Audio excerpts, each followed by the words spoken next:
Hey everybody, in this video I'm going to give you a little tour of my basement studio. Mainly I'll be talking about storage. I'm also going to talk a little bit about my channel goals and future plans that I have. I'll put some chapter markers in if you want to skip around to certain parts. So yeah, I guess first I'll do the studio tour slash storage. I'm gonna be talking a lot about storage mainly. Here's my computer that I use to edit videos and whatnot. Here's my coffee. I'm using these mics today. I have one of these on my shirt right now. It's a 2 mic set, and we're gonna use those for the battle reports. So I figured this would be a good way to test it out. For recording my vocals, I usually use this pod mic, and then I have that plugged into a Wave XLR, which I really like these. That combo works pretty well. One thing I really need to set up in the future is like an actual like booth to do my voiceovers in, because yeah, it's not an ideal spot. I'd imagine I get a lot of like reverberation in this spot, but it's what I have now. Next to that, I've been buying quite a few of these storage bins. I really like these. It's a 20 quart bin, and they have these nice gaskets on the top.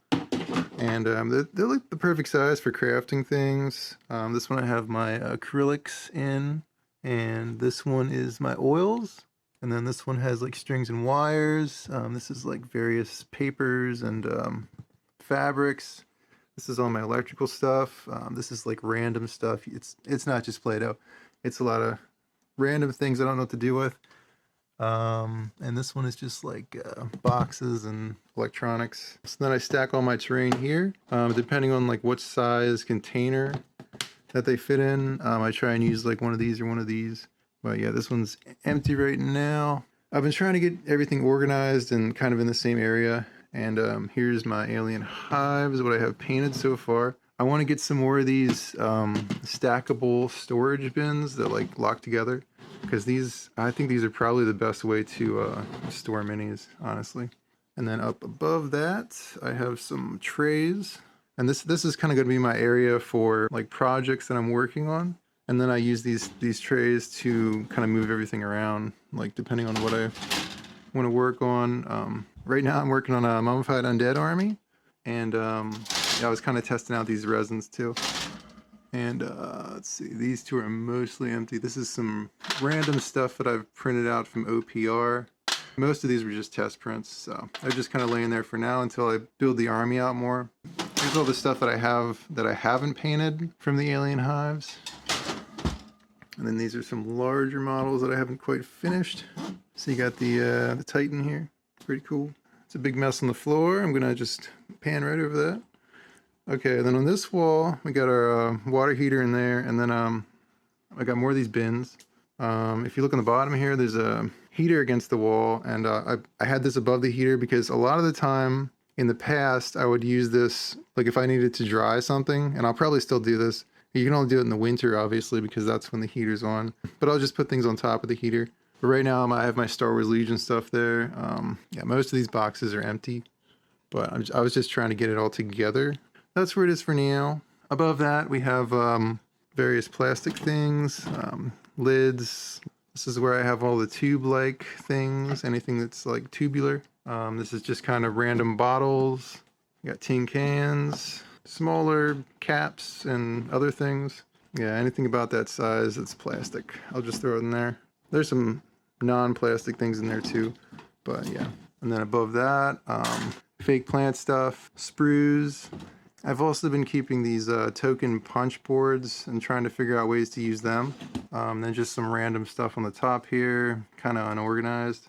Beside that, I have this, I actually found this like alongside the road. I'm not sure what exactly these are supposed to be for, but it works pretty well as like storage for like these larger poster boards and foam boards. Yeah, there's a lot of stuff just piled over here. Got some stuff laying here that I literally just washed the other day that I'm gonna probably process here. Just put it into the appropriate bin. I'll do that whenever I get around to it. Got some pretty cool trash here. Look at this.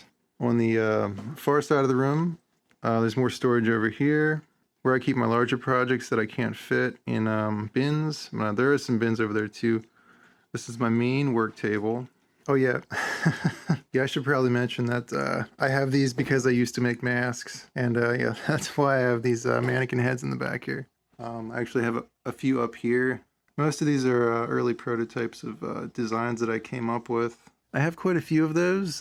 These are my finished pieces that I had bagged and ready to sell, but I never sold them. I did that for like 5 years. 5 years I was selling those on Etsy, and I did pretty well with it, but I just kind of got bored with it, and it wasn't the best business model, I guess you could say. But yeah, I enjoyed doing that. It was very hard on the hands too. Very hard on the hands. Like I could just feel the carpal tunnel setting in. Over here I have, this is another work table. This thing gets filled up pretty quickly. And my biggest issue with this is that with the camera I'm using, it's probably not going to do it now for whatever reason, but usually I get like this weird like bar effect when I'm filming this. And that's kind of why I stopped using this, because it didn't look very professional to me. Not like this video, of course, super professional. I got this freaking hutch for like 40 bucks at a thrift shop, and it's pretty nice. It's got a light underneath here, and it's freaking heavy. It's a good work table, so you'll see me filming here occasionally. I got some pens, like medium brushes. This is kind of random stuff. These, I think, silicone tipped brushes. A few sculpting tools in here, and then here's where I keep all my dry brushes. A little mason jar for water. I got larger brushes here. Some working hands, which I never use. My snips. Then just random stuff over here. I got one of these spinning tables, which doesn't always work that well. It's cheap, so I do use that a couple times. But again, my camera doesn't really like to focus. On the other side, I have anything ink related in here. Underneath that, it's like mostly drawing things. Like a compass. It's random stuff in there. And above that, got some books over here. Nice heavy weights. If I ever need a weight for something, I just use one of those. Got my surface primers, basic colors here. Yeah, I got some matte medium. Got the Mod Podge, my Gamsol, which is used for thinning down oils. Tacky glue, Gorilla Glue, a bunch of glues here. And this side, it's kind of an unfinished project here, but I got modeling clay down here, markers, drawing pencils, random like wood stuff, like stir sticks, toothpicks, stuff like that, matchsticks. I got my big industrial thing of glue sticks here, and some tin foil, sponges. And yeah, a lot of this stuff I've had for like a long time, and it's not necessarily like related to terrain crafting. On the other side here, this is a little bit newer, but I got a bunch of these little containers. This stuff is mostly for basing. Flocks, foam pieces. Here's little bits of hardboard and corkboard.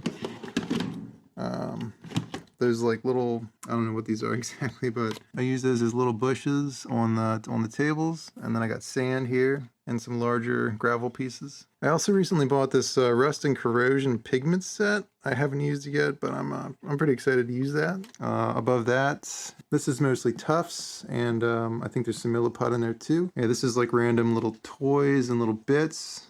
Gloves over here. These are mostly bases, and these are bases as well. And then we got some plastic plants and some more of this like moss and stuff, and just random stuff kind of squeezed in here. These are brushes. Larger foam pieces, cereal box cardboard, styrofoam, and then this is kind of like my spillover bin for plastic stuff. I'm hoping to do like another larger trash build project here soon. Down here I have my paints. I don't have a huge collection of paints yet, but I'm working on it. You know, it takes time. Mostly army painter stuff, but I do have a few of these soft body paints that I used for other things prior to becoming a terrain maker. And then I just got these cheap craft paints. And then the one below here just has like manuals and stuff in it. You don't need to see that. I have this little cart that I can wheel around. Aside from the respirators, I'm not really going to talk too much about the stuff on here. I just recently got a second one. Here's a makeshift camera holder that I was using to film the battle report. Just kind of like a prototype, I guess. Like I said, I have all the larger terrain projects over here. A lot of my GW kits are in here. AdMech, Necrons, and Slanesh. And then there's my pipes, and I'm gonna do some barricades too at some point. Got my grout grout down here. I got some Sculpta mold. I got a lot of gesso. Here's a gesso can that was like opened up when it got shipped over. And then I have some various 3D printed and larger toys that I'm planning on using. Well, I also have my Imperial Fists. None of my GW armies are really finished. I'm not very good at finishing armies, honestly. In the future, I think that's going to change. I have my fish tank here, kind of breaking up the room. This is what you would call a low-tech freshwater tank. I started this tank about like two and a half, maybe 3 years ago. I'm not sure exactly. Yeah, this is one of my hobbies that I don't really talk about. Aquascaping is the term, I guess. Not the best looking tank in the world, but like I said, it's low tech and I hardly do anything to it. It pretty much just runs itself. And then over here, this is the washer dryer room. And that's also where I do my 3D printing. If I need this large sink for anything, I'll use this. But yeah, I got my little printer in here. It's just an Anycubic Photon Mono. I think it's a 2K printer. The quality that I get off of it is pretty good. I'll probably upgrade to like 8K at some point, but I'm not really in any rush. I have a video on how I set this up if you want to check that out. Basically just the fan is connected to the dryer output and it just sucks the fumes out there, and I use negative pressure to kind of keep the fumes at bay. I have various things for airbrushing and whatnot up here. A lot of spray paints. Got a lot of spray paints over here too. So I would say my studio is like roughly 300 square feet, and we have our garage over here, which I'm not going to show you guys, but I have been considering knocking out this wall and just adding the garage to this like studio space. So I'd have like a little bit closer to 600 square feet. But we're also considering moving to another house, so I don't know, we'll see. Either way, I'm going to need more space pretty soon, so I've been thinking about that. As far as future content, I'll definitely keep doing terrain build projects. I really enjoy doing that. I think that's kind of going to be my main focus for this channel, but I would also really like to be posting battle reports on a regular basis, and all this stuff takes time, so that's kind of the biggest issue right now, is just trying to find the time to do everything I want to do. I would love to run this channel full time, but I'm just not quite there yet. I'm hoping I can get to that point next year. I need a lot of things to go right before that happens. One thing that would help with that is having a Patreon. I have been hesitant to start a Patreon because it's a commitment. Like, you need to be offering something, and I just don't feel like I'm quite at the point where I can comfortably say that I can offer something on a regular basis, but it is something that I want to do in the future. I would most likely have that more geared towards the battle reports, like maybe having like early access or something. I don't know. If you have any ideas on what you'd like to see in a Patreon from me, let me know. For now, I do have a Ko-Fi. I think it's called Ko-Fi or Coffee. I don't know how you pronounce it. Yeah, I have a Ko-Fi account, which I don't really plug, but there is a link in the description of pretty much every video that I have. It's basically the same thing as Patreon, but it's a little more, I don't know, a la carte maybe. You can do like one-time donations. It does have subscription tiers, but I haven't really set any perks up yet for that. I don't feel like I can confidently say that I have the time to put towards it that I would need to, or that I at least feel like I would need to. I may just be overthinking it, I don't know. But I am aware that more people use Patreon, so I may just switch over to that platform at some point. If I'm going to do this full time, I definitely need to get some more income streams built up. And I think that's all I really wanted to talk about. If you actually watched this video, thank you. I'm really not expecting a lot of people to watch this. I don't think it's going to perform very well, but I haven't done anything like this yet. But the next video is going to be a crafting video, and the battle reports are coming. Just be a little patient. It takes time. Thanks for being a subscriber. Thanks for clicking that like button. I hope you have a good day, and I will see you later.